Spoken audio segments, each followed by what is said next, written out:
दोस्तों, पिछले साल जब तुर्की ने ब्रिक्स में अपनी एप्लीकेशन दी थी तो तुर्की को लगता था कि उसने भविष्य के लिए अपना सबसे मजबूत रोल तय कर लिया है और अब चाहे यूरोपीय देश हो या फिर चीन, रूस, भारत जैसे देशों का संगठन ब्रिक्स हो, तुर्की अपना वर्चस्व सब जगह कायम कर सकेगा। लेकिन पिछले 2 महीने में तुर्की के राष्ट्रपति अर्दोगान की बेवकूफी भरी चालाकी ने आज तुर्की को वहां पहुंचा दिया है जहां तुर्की पर वो कहावत बिल्कुल सही बैठती है कि धोबी का कुत्ता न घर का रहा न घाट का।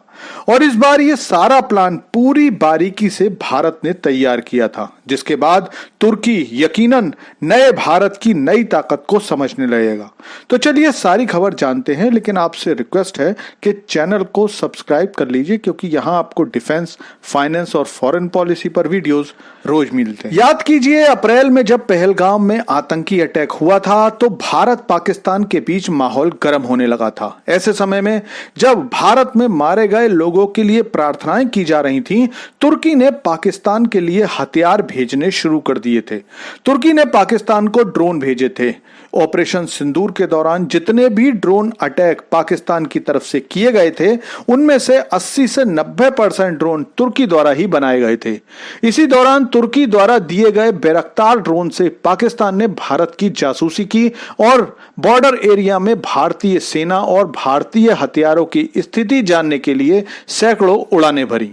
अब हालांकि पाकिस्तान को टेक्निकल असिस्टेंस और हथियार चीन से भी मिले थे और चीन ने पाकिस्तान को रियल टाइम इंफॉर्मेशन भी दी थी जो कि चीनी सैटेलाइट से कलेक्ट की गई थी, लेकिन चीन का कोई भी एक्सपर्ट पाकिस्तान नहीं आया था। लेकिन अगर बात तुर्की की जाए तो तुर्की ने तो अपने दिए गए ड्रोन को ऑपरेट करने के लिए तुर्की से एक्सपर्ट्स भी भेजे थे जो पाकिस्तानी सैनिकों के लिए कंधे से कंधा मिलाकर भारत पर अटैक कर रहे थे।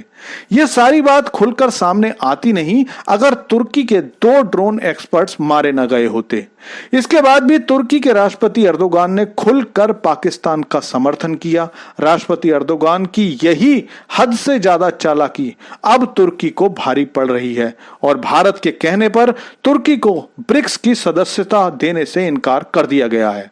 दरअसल इस बार की ब्रिक्स मीटिंग ब्राजील के शहर रियो में हो रही है। रूस के कहने पर तुर्की को इस समिट का स्पेशल ऑब्जर्वर बनाया गया था। इसके लिए तुर्की की एक टीम रियो इस उम्मीद के साथ आई थी कि वो इस बार ब्रिक्स के मेंबर बन जाएंगे और फिर यूरोप और अमेरिका को ब्लैकमेल कर पाएंगे। दरअसल तुर्की के राष्ट्रपति को पूरी दुनिया में मुस्लिम वर्ल्ड के खलीफा बनने की चाहत है, इसीलिए पश्चिमी देश तुर्की को यूरोपीय यूनियन का सदस्य नहीं बनाना चाहते। हालांकि तुर्की नाटो का सदस्य है, लेकिन नाटो में रहकर भी तुर्की नाटो देशों के कई फैसलों के खिलाफ काम करता रहता है।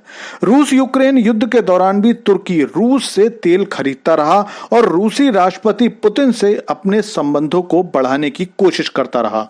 इसीलिए यूरोपीय देश तुर्की को ना तो कोई नई टेक्नोलॉजी देना चाहते हैं और ना ही यूरोपीय यूनियन का सदस्य बना रहे हैं, जबकि तुर्की ने यूरोपीय यूनियन का सदस्य बनने की एप्लीकेशन 2-3 दशक पहले ही दे दी थी। इस सारी चालाकी और भारत के खिलाफ पाकिस्तान का बढ़ चढ़कर साथ देना अब तुर्की को भारी पड़ रहा है। भारत के कदम में चीन ने भी साथ दिया, जो बहुत आश्चर्यजनक है। दरअसल चीन भी तुर्की से नाराज है और इसकी वजह यह है कि तुर्की ब्रिक्स की मेंबरशिप को यूरोपीय देशों की ब्लैकमेलिंग के लिए ही इस्तेमाल करना चाहता है, जो चीन को अच्छे से पता है।